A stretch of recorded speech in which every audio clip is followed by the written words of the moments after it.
concerns about your capability to handle the toughest job in the world well into your 80s?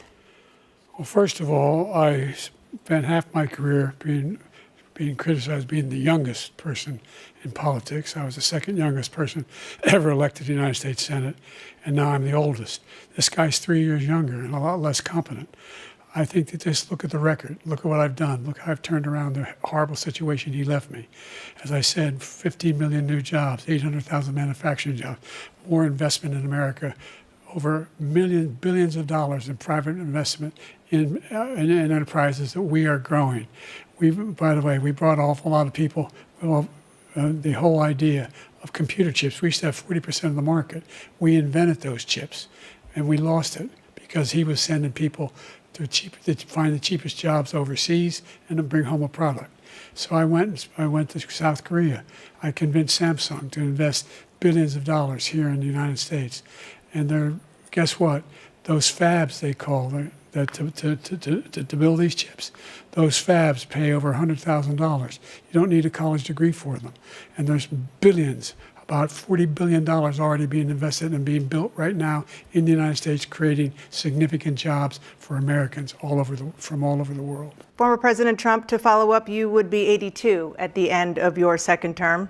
What do you say to voters who have concerns about your capabilities to serve? Well, I took 2 tests, cognitive tests. I aced them, both of them, as you know. We made it public. He took none. I'd like to see him take one, just one, a real easy one.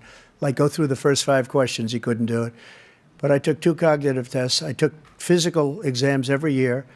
And, you know, we knock on wood wherever we may have wood, that I'm in very good health. I just won 2 club championships, not even senior, 2 regular club championships. To do that, you have to be quite smart, and you have to be able to hit the ball a long way.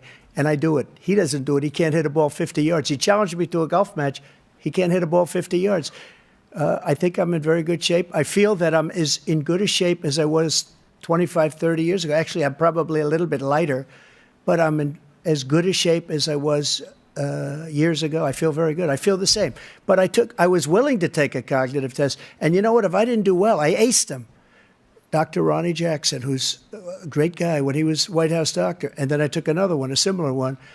And one of them said they've never seen anybody ace them. Thank you. President Biden?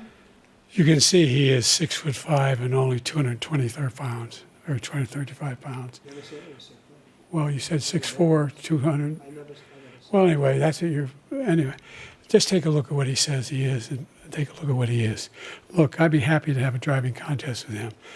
I got my handicap, which when I was vice president, down to a 6. But by the way, I told you before, I'm happy to play golf with you if you carry your own bag. Think you can do it? That's the biggest lie. He's a 6 handicap of all. I was an 8 handicap. Yeah. 8. Never. But I have, you know how many? I've seen you swing. I know you swing. Okay, let's not act like children. President Trump, we're going to turn. Let's not act like children. Trump, we will get to immigration later in this block. President Biden, I want to give you an opportunity to respond to this question about the national debt. He had the largest national debt of any president in a 4-year period, number one. Number two, that $2 trillion tax cut benefited the very wealthy. What I'm going to do is fix the tax system. For example, we have 1,000 billionaires in America. And what's happening? They're in a situation where they, in fact, pay 8.2% in taxes. If they just paid 24% or 25%, either one of those numbers, they'd raise $500 billion, I should say, in a 10-year period. We'd be able to wipe out his debt. We'd be able to help make sure that all those things we need to do, child care, elder care, making sure that we continue to strengthen our health care system, making sure that we're able to make every single solitary person eligible for what I've been able to do with the COVID. With dealing with everything we have to do with. Look, if we finally beat Medicare. Thank you, President Biden. President Trump? Well, he's right. He did beat Medicare. He beat it to death, and he's destroying Medicare because all of these people are coming in. They're putting them on Medicare. They're putting them on Social Security. They're going to destroy Social Security. This man is going to single-handedly destroy Social Security. These millions and millions of people coming in, they're trying to put them on Social Security. He will wipe out Social Security. He will wipe out Medicare. So he was right in the way he finished that sentence. And it's a shame. What's happened to our country in the last 4 years is not to be believed. Foreign countries, I'm friends with a lot of people, they cannot believe what happened to the United States of America. We're no longer respected.